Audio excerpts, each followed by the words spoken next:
Well, welcome everybody. Thanks for coming. It's great to see so many people here. This is the African COP. It's great to be in Sharm el-Sheikh. And it's great to have a panel of people representing all bits of Africa and internationally.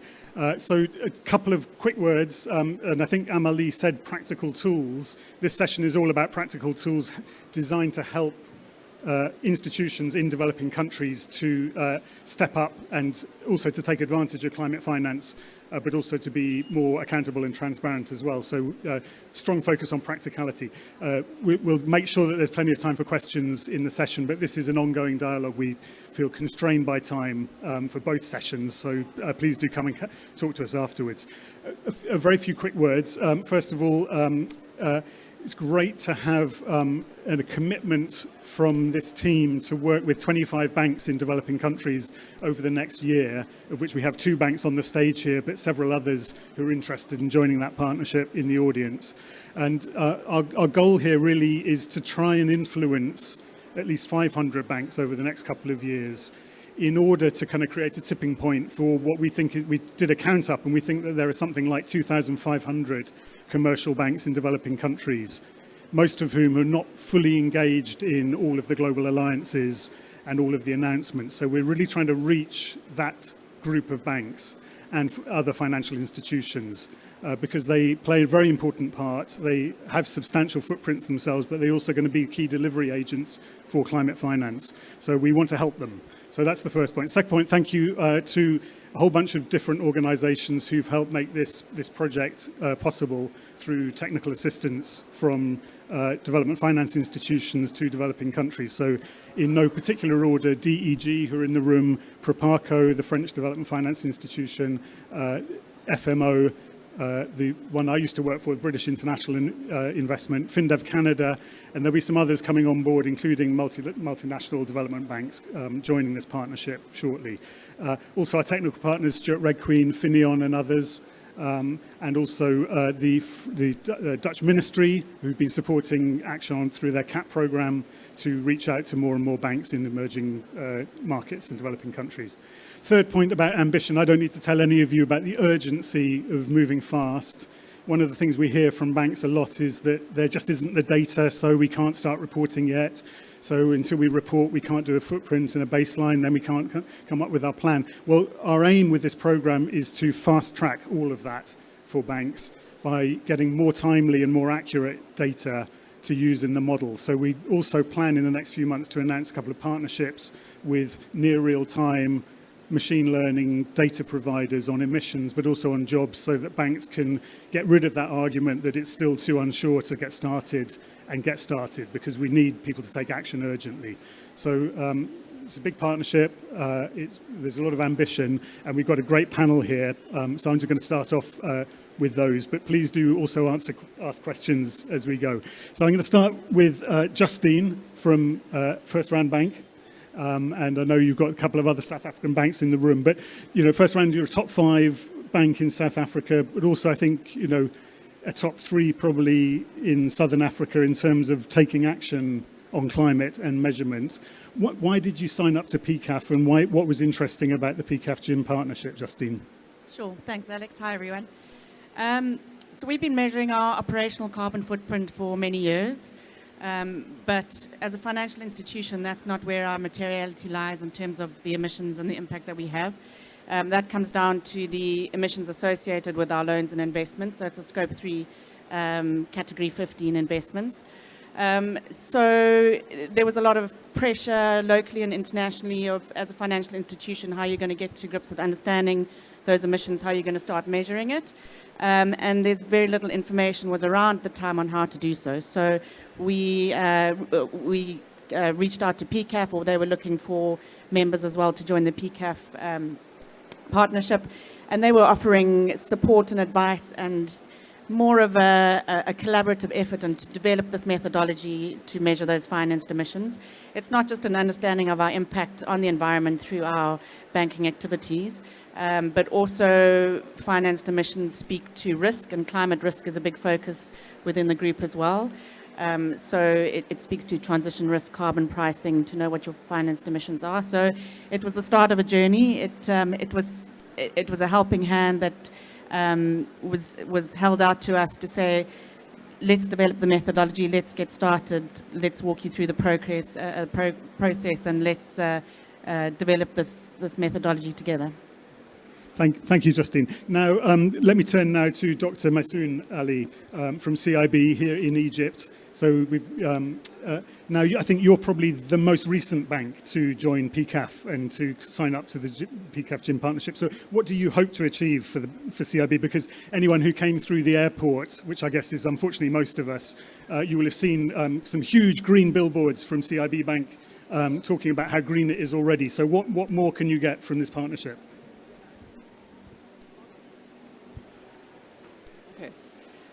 CIB started the sustainability journey since 2015 when we started with integration of the concept of environmental social risk management system within the bank risk framework. And we thought that the best way is to go, like we have our slogan that CIB example, greening by example. That means that we have to have a practical projects. We have to start the implementation of the climate finance. We have two channels that we have to move. Climate risk management system that should be integrated on the bank risk framework. And actually this year, our sustainable finance strategy is integrated in our corporate bank strategy. We integrated all the ESG principles across all the bank policies. 37 policies, and one of the very important policies which is related to how can we measure, report climate-related risk to extended to our corporate clients under the scope 3. CIB start reporting in carbon footprint, and now we are reporting in ecological footprint, which is including land and water. In addition to the carbon footprint, we extended the reporting this year to cover our corporate banking clients. This month, we released our first report of the Net Zero Alliance, having the baseline calculation of our 3 sectors, which we will focus next year: real estate sector, food and beverage, and power generation, to allow us to report on the progress of the decarbonization plan and measuring the reduction or increase on the carbon greenhouse gases emission. That we have to have applicable tool that will support us, and also applicable methodology that prove the transparency. When one of the also main challenges and gaps in Egypt that we have, not only in Egypt but most of the countries, that data availability, accountability of the data, reliability of the data, and how can I compare this data with the started baseline year. But this is why we thought that PCAF would support us in that, because also they have provided us with a very transparent methodology, applicable, that can collect and verify the data that related to climate-related risk. Hopefully that next year we will be able to announce our ESG data automation system, which will allow us to calculate per each transaction the greenhouse gases emission reduction or increase. And this will allow us to report on different sustainability frameworks. CIB, we committed with 11 sustainability frameworks, starting from TCFD, Principle for Responsible Banking, Net Zero Alliance. So this lot of reporting required with very various KPIs. So this will allow us to report in a proper manner. Thank you. Thank you. Thank you. No, so no shortage of activities there. No shortage of activities, but you've also been successful in attracting climate finance into Egypt as a pioneer in green bonds, etc. We'll come back to that in a minute.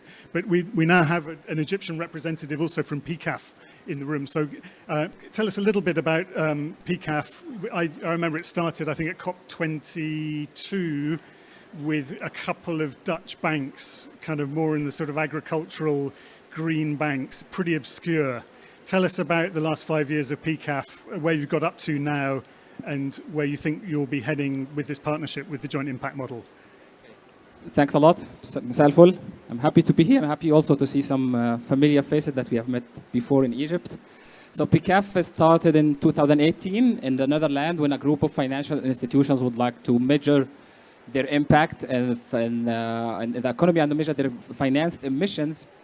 Because, like for example, the CDP estimates that the financed emissions of the global financial industry is around 700 folds of the direct emissions. So for banks to establish a decarbonization strategy, it's a must to measure their financed emissions. So this group of banks and the Netherlands 2018 established this PCAF methodology, implemented, applied, used it to disclose their financed emissions. The methodology was somehow successful, helped them to reduce their financial emissions, and therefore the methodology has been called to be used also in North America, grown up, and then in 2019 PCAF Global has been launched. And then the initiatives grow and grow, and then I guess that beginning of 22, we had the aim to reach end of 22 with 250 banks. So far, there are more than 320 financial institutions have signed to disclose and committed to disclose their financed emissions using PCAF methodology. So what PCAF offer with the JIM impact model is that, like I work sometimes with an asset manager, in the decarbonization of their asset or real assets, where they have direct access to the data of the real assets to measure their financed emissions. With the banks, it's much more complex because of the diverse portfolio of activities and projects. So they need a well-established methodology and robust methodology to measure those different wide range of activities. And this is what PCAF provides. It provides a robust methodology, verified or reviewed and accepted, recognized by the Greenhouse Gas Protocol as its methodology in conformance with the protocol requirements of measuring the value chain of category 15 of the investment finance.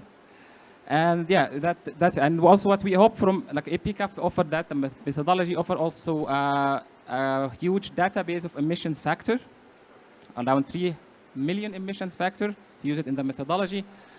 And it offers also a collaboration platform. It's an industry-led initiative. Like, for example, when Justin and her bank joined the initiative, we had very interesting discussion and they gave a feedback to develop the standard itself and make it more suitable for the global south or in South Africa. And when we were so excited to get CIB signing, we know as Egyptians that CIB is pioneering in all sustainable activities in Egypt and leading the way and pioneering that. So we are looking very much of discussion with the JIM model colleague and also with the Maysoon and her great team to push the word of PCAF and JIM further in Egypt. I'm sure that when CIB join, we'll have much more to develop and other banks will follow. Yeah. Thank you, Aslam. That's really fantastic to hear the ambition there. And I think at least 300 banks globally now signed up to PCAF, and clearly, there's 15,000 banks globally, so you've got some way to go, but you're also approaching a tipping point, which is great. Now, so we've heard from 2 banks in Africa. I know that there's at least a couple more banks in the audience also in Africa who might be interested in joining. So it'd be great if we can kind of make that happen so that there's a real centre of expertise in Africa as well as other developing countries.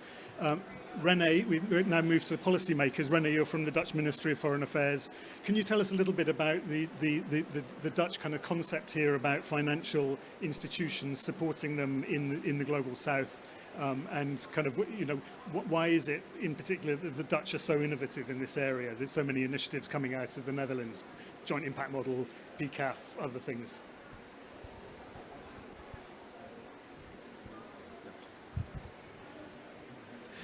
Well, I think what really helps is that we have a great institution. It's called FMO, and they're very innovative, and they've been doing their things already for quite a while. One of the things that works pretty well, seemingly, is the Dutch Fund for Climate and Development. It also has it's also linked to subsidies to sort of really explore the markets. It's not that much money that we put into it, and it really has a multiplier. So that is very helpful. I'm also glad that what we expect from our financial institutions, that they also try to live up to that. I mean, the national ones. Of course, what I also find interesting is that when I spoke to my colleagues, they said you should also mention that the Netherlands underwrites this Glasgow Declaration on phasing out subsidies for fossil energy. And I also would really like to underline that we do this, but also in the full understanding that Africa needs much more energy and much more electricity.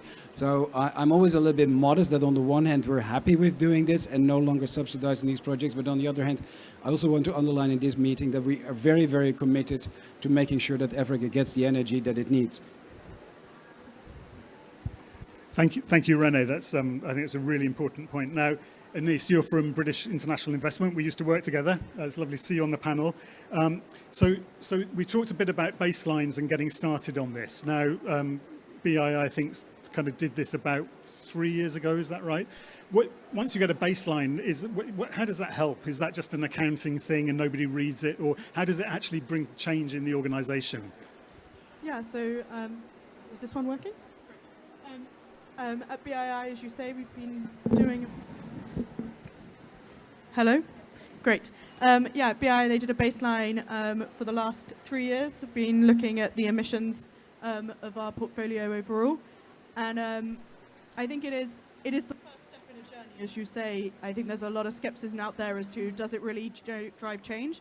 But for BII and for the banks we've worked with in this partnership, I think it's really difficult to understand where to look in your portfolio, where your hotspots are, what actions you need to take without first having that baseline and that full understanding of your portfolio. So that's really helping you get on that first step. But also the continuation of doing your footprint and monitoring helps with ensuring that the plan you put into place, having looked at your baseline, is on track, understanding if you're still on track and course correcting where necessary.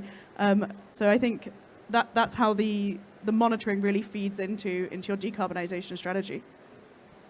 Thank you. That's great. Now, so as usual, time goes really fast. I think we've only got 15 minutes left. I definitely want to go round the panel one more time, but I'm also desperate to get questions from all of you participants. So let me run through very quickly. So Justine, back to South Africa.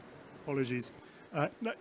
Justine was on a plane 2-3 days ago that got struck by lightning under her seat. So I don't know if that was a kind of emanation of that. But I don't know if anyone else has had a scarier journey to Sharm el-Sheikh than Justine. That's not the question, though. But Justine, big debate in South Africa about the just transition. And René, you mentioned that kind of African countries need growth, but what they really need more than anything is jobs, to maintain jobs and to grow jobs. This model also helps banks calculate how you contribute to job creation. Can you say a little bit about the realities of balancing decarbonisation with being a major engine of growth in South Africa for a bank? How do you, now you've got the footprint, how do you go about thinking about what to do with it in the South African context? Sure, that wasn't scripted, Alex. Yeah, I mean, it all falls down to impact. And as you rightly say, the just transition is a real grappling point that we're trying to get our heads around in South Africa, I'm sure everywhere. So I think firstly the connection comes with how do you firstly decouple your economic growth from your emissions and make sure that you're still economically active and profitable, but whilst reducing the associated emissions from your loans and investments. But that's not going to happen if you don't have people at the center of the decisions. Especially in South Africa, as you say, we've got a emissions-intensive economy that underpins a lot of jobs and supports a lot of, mainly from the energy sector, is a big provider of jobs in the country. So I think by looking at our loans and investments and the emissions associated with it, it allows us to identify possibly hotspots that are associated with high emissions intensive sectors that maybe we need to move away from. It maybe helps us to look at other vulnerable sectors that we could probably transition to or away from, but also that have jobs associated with them, like the agricultural portfolio. I know with this JIM pilot project that we've been working with you on, we've been looking at the agricultural portfolio in our African subsidiaries. So it's going to look at how do we then account for the emissions associated with that portfolio but also then how do we look at the impact and the opportunities associated with jobs in that sector as well, and how do we do that, how do we transition that sector so that we can continue investing in it, but it then supports the positive impacts and moves away from the negative impacts. So there's that clear distinction between the negatives and the positives coming down to impact, but people need to be at the center of that decision as well. Thank you, Justine. Sorry to put you in the hot seat after your scary experience on the way here. And Dr. Massoun, in Egypt, so CIB is a big leader. Can you say a little bit about how you hope to influence the rest of the banking sector? And I believe you had an event with PCAF and the IFC recently, or with the IFC in particular, with the IFC, where the rest of the sector, how convincing are they about CIB's leadership here? Actually, okay. We have part of our sustainable finance strategy is sustainable finance education. And under education, we are covering different segments, clients, CIB staff, and also other peers.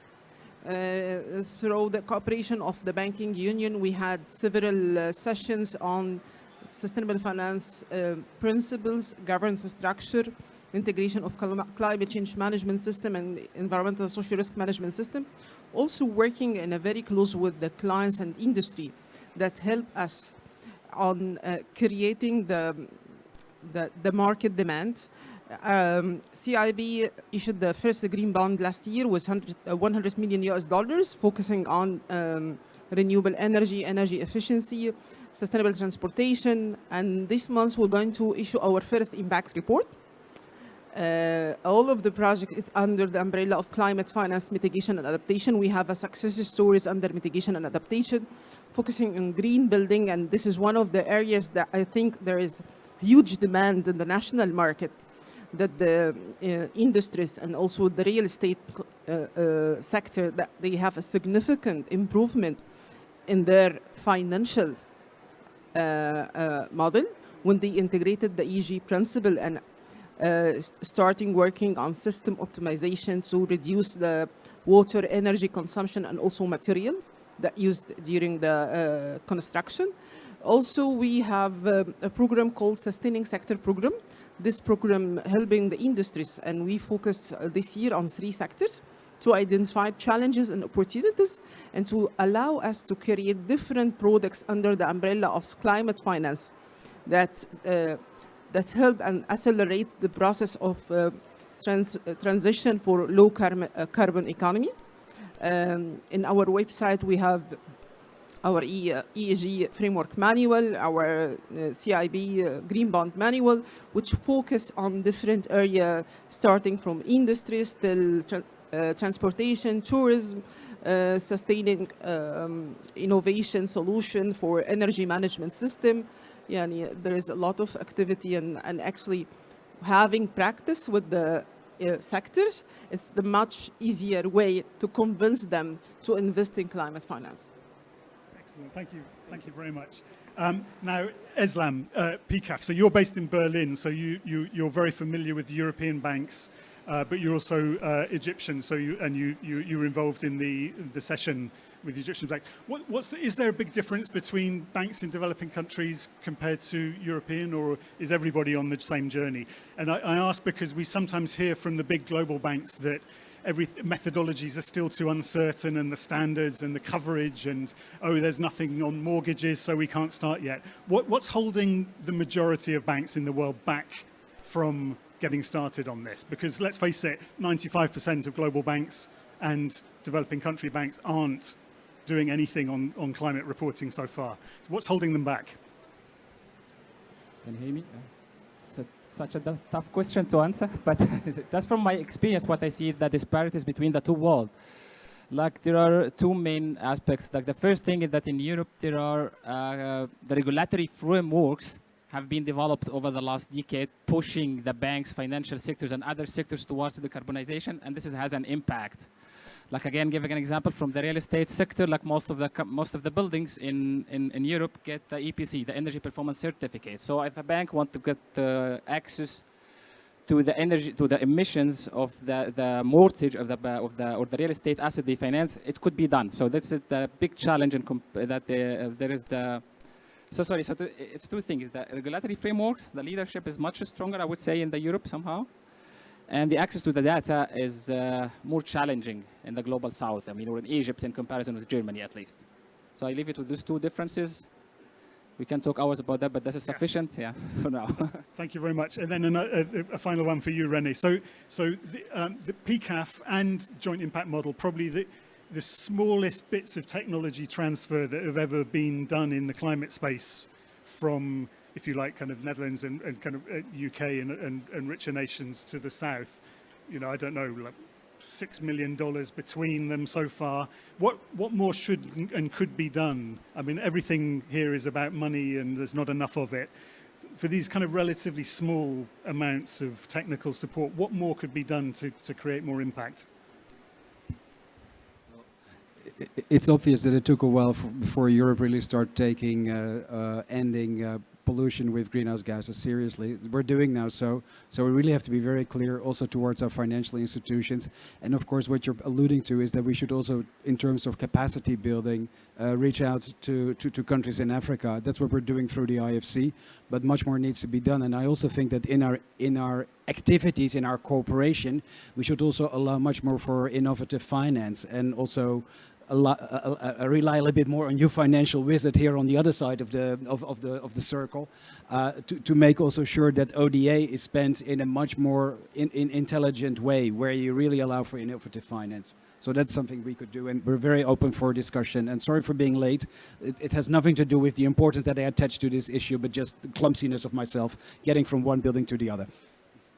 You could have said you were meeting President Biden, and everyone would have been very impressed, I'm sure. But and Ace, last question for you. So you spend part of your time working for the joint impact model, but the majority of your time BII. What technical challenges are there in this modelling effort? Some people say, oh, modelling isn't really the way to go. Everything should be like hard data reported from the kind of individual business and the individual power plant, and that modelling is too unreliable. What's your response to that? Yeah, I think from our side, the use of a model enables people who don't yet have access to that kind of information to start being able to join the conversation. Obviously, the more and more hard data you can get, the better. That's great. But if that misses 95% of your portfolio and you're just looking at the 5% that have managed to report, then that's not really giving you the full picture and enabling you to create a strategy that's going to span your whole portfolio. So really important that this helps you fill the gaps and helps you fully understand the reach of your portfolio. Thank you. That's so true. A couple of banks who couldn't be here because of kind of travel distances and other, a bank in Ecuador, and our colleague there said, "Oh well, we're starting on vehicle finance," and Julia in the audience, kind of pretty much running the joint impact model, said, "Oh, is that because that's your biggest impact?" And he said, "No, it's just the only one we've got any data for. It's only 15% of our portfolio, but it's it's the only thing we know." And we've had the same thing from our colleagues in Kathmandu, the bank in Nepal, also sort of saying it's so difficult just getting started on this. What did they calculate? It was going to take them 17,000 hours to do their first carbon footprint the way that they'd been told they had to do it. So anything that can help them get moving a bit quicker than that. Some of these kind of requests are just unreasonable. Even we hear for the big global banks, but especially for smaller banks. Now, I've only got 3 minutes left. The thing was on screensaver for the crucial moment, so I couldn't see that we were running out of time. But does anybody in the audience actually have a question or would like to make a statement? I think there's a microphone revolving, and I think I can see a couple of hands up. I think I can see a DG hand maybe halfway up, not quite. Oh, yes. Okay, there's one. It's a bit hard to get to, but... And Claire, how much overspill time do we have? 5 minutes. Okay. Hi. Thank you for the esteemed panelists. I'm Yasmina Abderreza. I'm head of strategic planning and sustainability at EG Bank. It's a mid-sized Egyptian bank, and I'm curious to ask actually Maysoon and Islam related to, given that the fact that CIB has signed on many reporting frameworks and the likelihood of other banks to follow. And there's a challenge that you mentioned, being committed to reporting under all these frameworks. And I'm curious if you can shed some light on what are the internal infrastructure that you had to change within the bank in order to be able to report under all these different frameworks?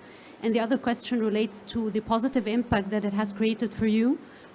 If you can share some results upon actually being committed to these frameworks. Thank you. Thank you very much. So that's an easy one to allocate. But let me just check while the microphone's circulating. Has anybody else got a question for the panel? I think, oh yes, thank you. Hi, my name is Ganesh Kumar. I have one question. Even though banks can commit on net zero, but our customers, let's say in MSME segments, they may not be ready to go for this. So how can we commit when our customers are not ready for this net zero journey? Thank you, Ganesh. Another great question. And I think quite a difficult one, but I might hand that to Anis. So maybe you'll take the CIB one first. Answer in 1 second that we just uploaded our sustainability report yesterday in our website. And you're going to find the sustainability system integration within the CIB. So you're going to find the steps and also the results of the integration of the sustainability system, which will answer your question. Thank you. And Anis, we all know that SMEs are 99% of all companies, and especially, I think, in developing countries, and the data issues are especially severe. So how do we go about tackling that one? Yeah, so not an easy question. You're right. The SMEs are a challenge. I think if you're making these commitments and you have a large SME portfolio, it really is about the discussion and creating strategies to help your SMEs. So putting out what you can in terms of advice and speaking with them to understand what really is the challenges or the barriers that they're facing in order to make the changes you need for your portfolio to reach there. So it's a back and forth dialogue that's really important. And then from that, building up frameworks or strategies or things you can release and share with your other SMEs out there to really help people guide that conversation, because they may not have the access to the information needed to know what they could be doing in this space. Or it could be that one of your SMEs in your portfolio has a great idea and you notice they have substantially lower emissions than others. So go and learn from them as to how they're achieving that and see if you can share that with your wider portfolio. Thank you very much. So I think we're now officially at the kind of time-out zone with a couple of minutes to spare. So I just would ask the panelists, maybe going from left to right, just to say one sentence on what is your commitment to get something done before COP28 comes round. In the next 12 months, what will you do to improve climate action in the financial sector in developing countries? Islam. For PCAF to get as much as bank as to join the PCAF and JIM initiatives. For me personally, particularly in the Middle East, yeah. The joint impact model, I think it's about expanding our reach in terms of our clients, but also making sure the model is improved in terms of the types of asset classes it covers, and improving the data that underpins the model so that it's as up to date as possible. First round would like to improve the depth and the scope of our financed emissions calculations and get a better handle on that so that we can start setting decarbonisation targets. I'm going to say from strategy to implementation, more ESG instruments, sustainability bonds, blue bonds. We have to go beyond the expectation. I think what we should do is just keep investing and keeping each other accountable. And being transparent, because it's one thing that governments are required to do towards the citizens, and I think it's also that what citizens can expect from their financial institutions, that they're accountable and that they're transparent about what they're doing, so that there's no greenwashing. Very good to end on the greenwashing risk. So we must wrap up now. I'm sorry if you had questions. I'm around, Anis is around, and Giulia De Bernini is also around. So please do catch us in the very short coffee break. And I'm going to hand over for part 2, which is just as good as part 1. So please don't drift away. Please stay for the second half. Thank you. I was just also, I think there was a short video that we're going to play in this interlude. So, but please, there is, as I say, really good coffee. Unfortunately, I managed to spill some on me up there, but it is excellent coffee. But please come back. We have a fantastic panel. Oh, stay. Oh, to stay for the video, then go. No going? Okay.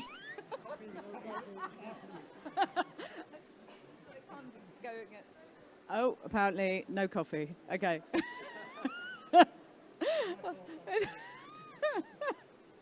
Okay. Wait, we have a video. Financial institutions drive sustainable development in the countries where they lend and invest. To fight the climate crisis, they must transition their portfolios to net zero emissions while still supporting growth and jobs and report on their progress. To do this, they need lots of client data and analytic bandwidth. Unfortunately, most banks in emerging economies do not yet have carbon footprint or jobs estimations data. For example, take a financial institution that invests in Kenya's economy via small workshops, agribusinesses and wind farms. Hard data on their carbon emissions and positive socio-economic impacts are simply not at hand. The few financial institutions that spend resources to estimate their impact struggle to generate reliable and comparable results. Which is why most financial institutions have limited visibility on their progress to a job-rich, low-carbon portfolio. To fill this data gap, financial institutions need a standardized approach. This is where the Joint Impact Model, or JIM, comes in. Managed by a non-profit foundation and backed by a decade of research, the JIM is a web-based, easy-to-use and secure tool that is continuously improving. This makes impact estimations and reporting aligned with industry standards possible and easily comparable. The JIM works with basic data that financial institutions already have and helps derive insights on the impact of different sectors in a portfolio so that they can engage with sectors with the highest impact.